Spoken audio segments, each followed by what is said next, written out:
কিছু high performing বাচ্চাদের একটা সমস্যা নিয়ে আজকে আমরা আলোচনা করছি। যে বাচ্চাটি ধরুন ছোটবেলা থেকেই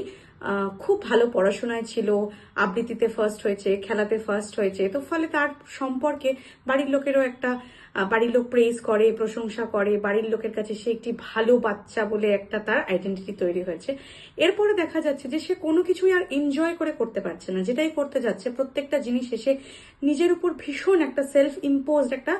পারফেকশন সে ইম্পোজ করছে, তাকে খুব ভালো করতে হবে, ভীষণ বেশি কম্পিটিটিভনেস, ছোট ছোট ভুল হলেই সে নিজেকে প্রচন্ড রকমের ক্রিটিসাইজ করছে, ভীষণ সেলফ ক্রিটিক্যাল, তার অ্যাংজাইটি হচ্ছে, বার্ন আউট হচ্ছে, এবং এর ফলে দেখা যাচ্ছে যে কোনো কিছুর যে একটা নির্মল আনন্দ সে সেটা গ্রহণ করতে পারছে না, প্রত্যেকটা জিনিসকে সে একটা কম্পিটিশন বা প্রতিযোগিতা বানিয়ে দিচ্ছে। তো এই সমস্যাটা হতে পারে অনেক ক্ষেত্রে যারা খুব ভালো পারফর্ম করে করে বড় হয়েছে ছোটবেলা থেকে, তাদের মধ্যে এই জিনিসটা দেখা যায়। তারা অনেক সময় মনে করে যে আমি যদি ভালো পারফর্ম না করি হয়তো বাবা মা আমাকে আর আগের মতো ভালোবাসবে না, যে হয়তো আত্মীয় স্বজন খোঁজ নিচ্ছে কেমন পড়াশোনা হচ্ছে, সে ভাবছে আমি যদি মাধ্যমিক বা উচ্চ মাধ্যমিকে খুব ভালো রেজাল্ট না করি আমার এই পজিশনটা হয়তো নষ্ট হয়ে যাবে।